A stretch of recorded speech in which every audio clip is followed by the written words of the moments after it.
দেশৰ প্ৰধানমন্ত্ৰী নৰেন্দ্ৰ মোদীৰ সংকল্প গ্ৰাম্য অঞ্চলসমূহ প্ৰথমে উন্নয়ন কৰা।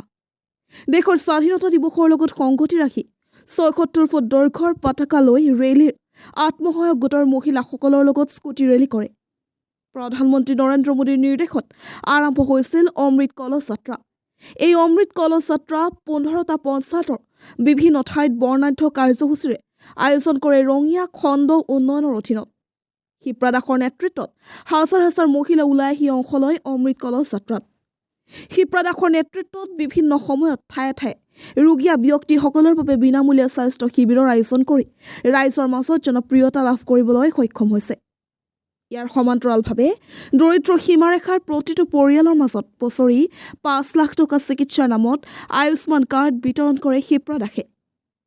ৰঙিয়া আঞ্চলিক পঞ্চায়তৰ সভানেত্ৰী শিপ্ৰা দাসে ১৫টাকৈ পঞ্চায়তৰ মহাত্মা গান্ধী নিয়োগ নিশ্চিত আঁচনিৰ বহু কাম কৰিবলৈ সক্ষম হৈছে।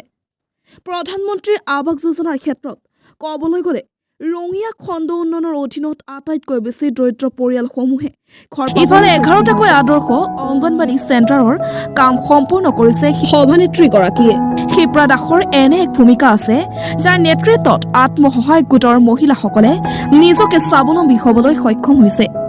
ইফালে মহিলাসকলক অধিক শক্তিশালী কৰাৰ বাবে মহিলাসকলে নিজ গৃহতে নিৰ্মিত সামগ্ৰী বিক্ৰী কৰিবলৈ আয়োজন কৰি আহিছে মহিলা বজাৰৰ।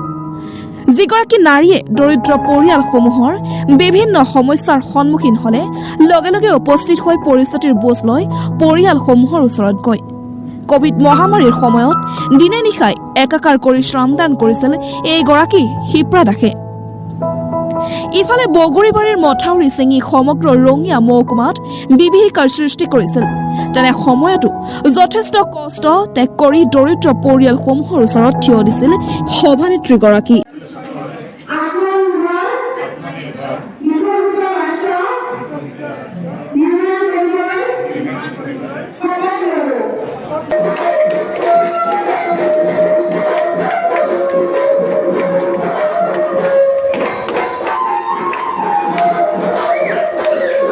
ৱাৰ্ডত বহুকেইটা কামেই হৈছে। তাৰ ভিতৰত সৰ্বোত্তম কাম হৈছে আমাৰ সংঘৰ কাষৰ সৰু পুখুৰীটো। আৰু আমাৰ যিখন আপোনাৰ সেই হেৰি আছে আমাৰ শ্মশান আছে, তেখেতে শ্মশানৰ কামটো আমাৰ মনোভূত কৰি কৰিছে। আৰু আমাৰ দুটা চুবুৰীত দুটা আমাৰ নামঘৰ আছে, সেই নামঘৰ দুটাতো তেখেতে যি ২.৫ লাখ টকাকৈ অৰিহণা দিছে, আমি এইটোতো খুব ভাল পাইছোঁ। তেখেতৰ কামক আমি আচলতে সুঁৱৰিছোঁ।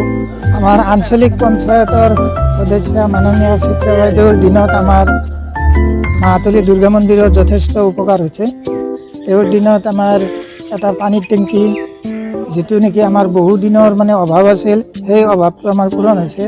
এতিয়া আমাৰ ৰাইজৰ পানীৰ অসুবিধাটো দূৰ হৈছে। এই অঞ্চলৰ যিবিলাক বিয়া বাৰু বা অন্যান্য কিবা ধৰ্মীয় অনুষ্ঠান হয়, আমাৰ এই টেংকিৰ পৰাই পানীবিলাক দাসৰ ওচৰত আহিলে তাৎক্ষণিকভাৱে সমস্যা সমাধানৰ চেষ্টা কৰি আহিছে এইগৰাকী সাহসী নাৰীয়ে।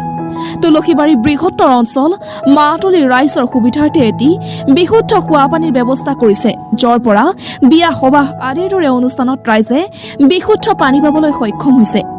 ইফালে তুলসীবাৰী আৰক্ষী চকীত কৰ্তব্যৰত আৰক্ষীসকলৰ বাবে এটি অত্যাধুনিক শৌচাগাৰ নিৰ্মাণ কৰে ৰঙিয়া আঞ্চলিক পঞ্চায়তৰ অধীনত। প্ৰধানমন্ত্ৰী নৰেন্দ্ৰ মোদীৰ বাণীৰে কাম কৰিছে সভানেত্ৰীগৰাকীয়ে। সম উন্নয়ন, সম অধিকাৰ, সম বিকাশ, এয়া আছিল দেশৰ প্ৰধানমন্ত্ৰীগৰাকীৰ বাণী। নৱপ্ৰজন্মক আগুৱাই নিয়াত পিছ পৰি ৰোৱা নাই শিপ্ৰা দাস। বিভিন্ন সময়ত নৱপ্ৰজন্মক খেল ধেমালিৰ প্ৰতি উৎসাহিত কৰি আহিছে সভানেত্ৰীগৰাকীয়ে। প্ৰসূতি মাতৃসকলৰ ক্ষেত্ৰতো শিপ্ৰা দাসে পোষণ আহাৰ যোগান ধৰি সুস্থ কৰি ৰখাত বিশেষ ভূমিকা গ্ৰহণ কৰিছে।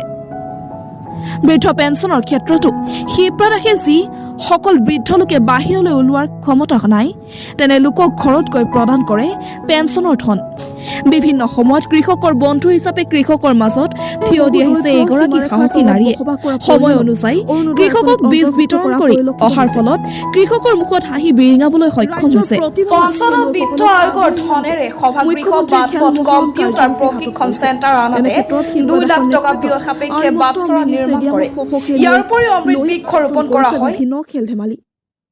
ইফালে আত্মসহায়ক গোটৰ মহিলাসকলক স্বাৱলম্বী হোৱাৰ উদ্দেশ্যে বিভিন্ন বেংকসমূহৰ পৰা ঋণ মেলাৰ আয়োজন কৰি বহু গোটৰ মহিলাক ঋণ প্ৰদান কৰে